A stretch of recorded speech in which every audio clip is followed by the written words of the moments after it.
Okay, so where I last left off, I think I was trying to adjust this Facebook icon. I was running out of time and I kind of panicked, but if I do a control click on that inside of InDesign, I can go to Edit With and open that up in Photoshop. And so it looks like I actually must have cropped it in InDesign with the black arrow tool to get rid of this side of the image, which is something you can do in InDesign. It's kind of nifty. But I'm going to go to my magic wand tool and I just want to select this whole color. And then I want to select the inverse so that I can select the opposite of, which actually might not be the best way to do this because the F is conjoined within. Yeah, maybe that's not a good idea. Command D to deselect. Maybe what we'll do, instead of doing it this way, we could have removed the white background, but since it's conjoined, I don't really want to do it that way. So I'll just go back in here. There's another way of doing it that we could do. So I'll just zoom in using Command plus. I'm in InDesign right now. So we're going to grab the black arrow tool. We're on the black arrow tool. We're going to bring this closely around our Facebook icon, just our little box. We're going to crop it within InDesign. And if I bring this over, you guys can see the other half of that image starts to show up. So InDesign's a little different than some of the other programs, but that's something that you can do. You can create a box and bring an image in and then crop it within the box. So we got our box pretty well close around. Still kind of a little bit of a white box around it. I mean, I could try to get it in even a little bit closer. There we go.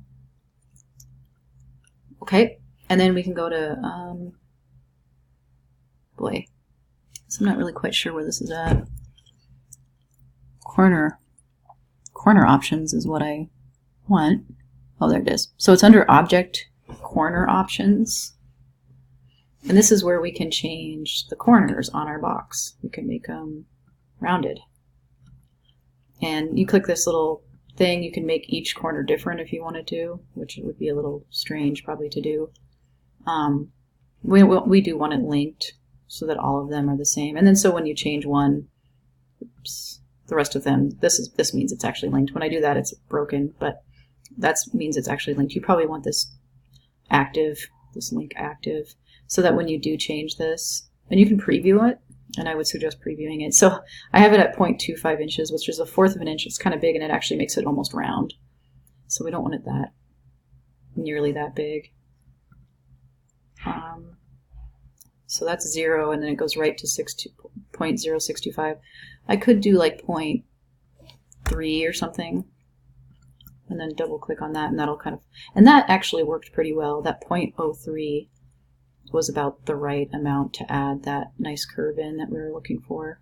So just go ahead and push OK, Command 0. So I did end up adding this back in over here because I thought it looked better. I had it below here and it didn't like it. So I added it back up here. I think it does look better up there. And then I added walk, bike, run, or run, bike, which is kind of what they have on their logo too. But I wanted some sort of text here. It still doesn't seem quite right. Like when you have people pick this up, you really want them to know what it's about. I might try to size this up and then just size this down. And maybe if I make that white, I can kind of differentiate it a little bit from the main title. And as you can see, the spacing here looks a little off. Like I feel like this needs a little bit more. So I can actually adjust that here. It's on auto right now, so I just brought it down to 18, and I'll just manually kind of, I think 30 looks okay.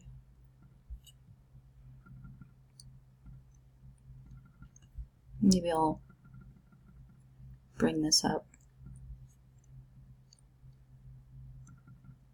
Maybe this needs to be a little bit bolder, so I'll make it medium. And maybe this should be white too.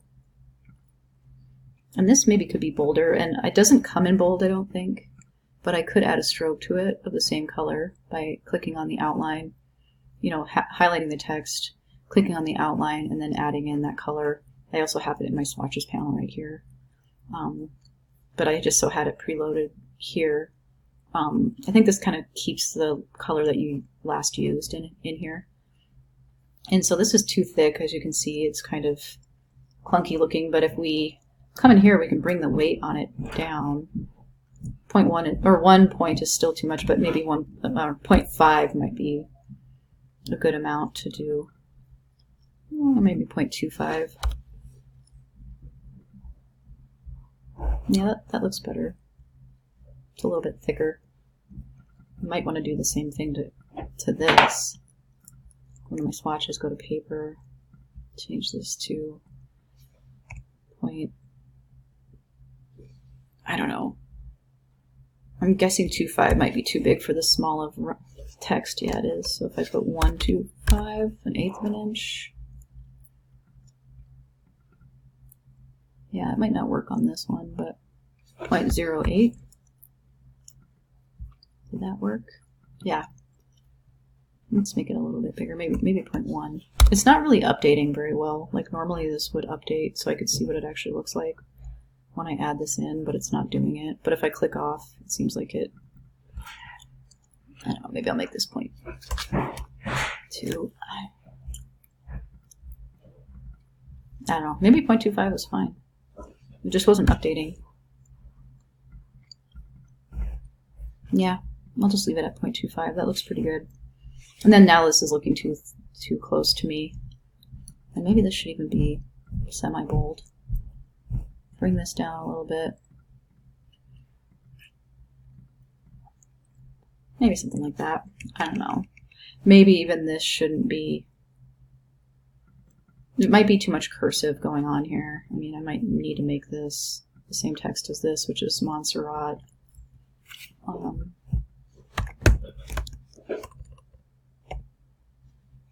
that?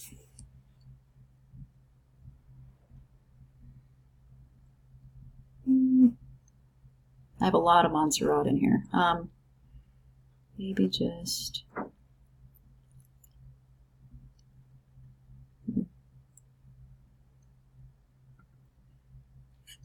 And then I can make it all capital if I wanted to by clicking on this up here, all caps.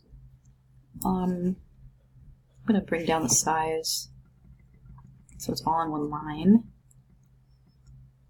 Doesn't look too bad. Some of the text is awfully close.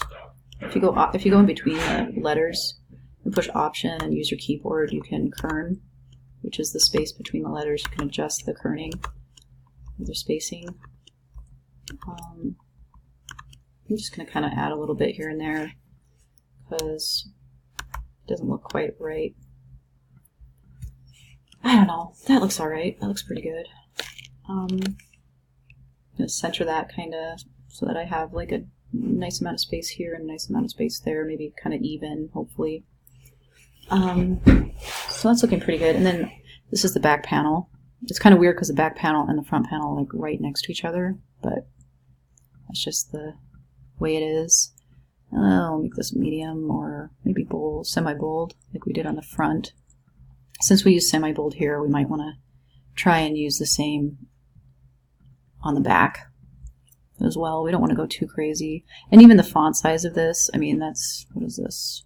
13.5. So I mean, I could make this the same, which it is. So that's good. Keep a little bit of consistency even in the font sizes, because once you start getting like tons and tons of different font sizes and tons of different fonts and all that stuff, it can get really busy looking and kind of bring your design down a little bit.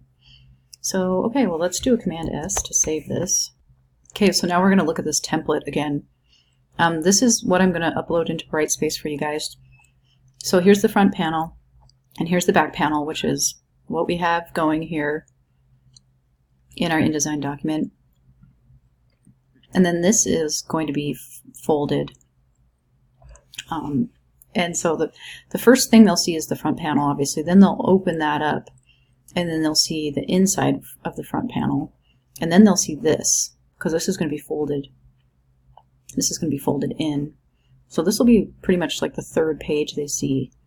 So that's something to consider when you're laying out your brochure. And then once they fold this flap back, they'll see the whole inside of the brochure, which is this page 2, as one big chunk. So this is the inside of the brochure, which is page 2, and page 1 is basically the outside, the front, the back, and then this panel that's going to be folded. So that's kind of, I'm going to put these in Brightspace for you guys to download and use in your InDesign document. If you just want to use page 2 for both pages, that's fine. Just remember that this is the front panel, this is the back panel, and this will be folded.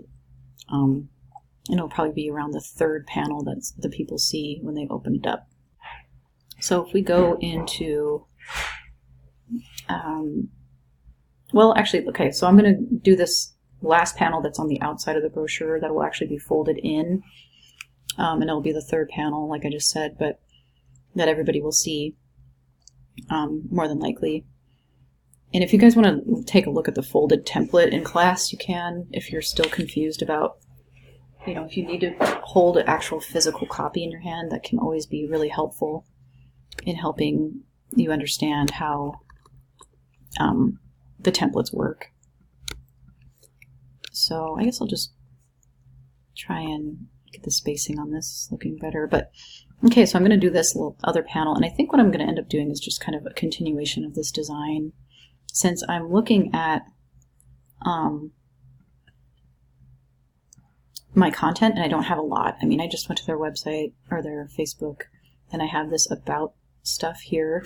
And then I think they have some events that are worth talking about. They typically have a Haver Brewfest every year, and then they have hikes. And they do have stargazing too.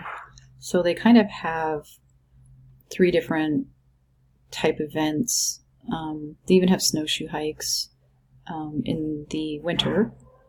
And then there's their Brewfest again. It's usually in the end of August in Pepin Park. So I don't really have a ton of text that I'm going to be using. So I'm just going to kind of keep it simple. But so this last panel will just be decorative, I think.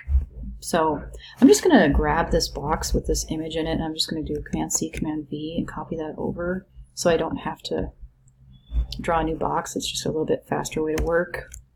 And then just make sure it's lined up here. And then I'm going to move this over and make sure that, I'm still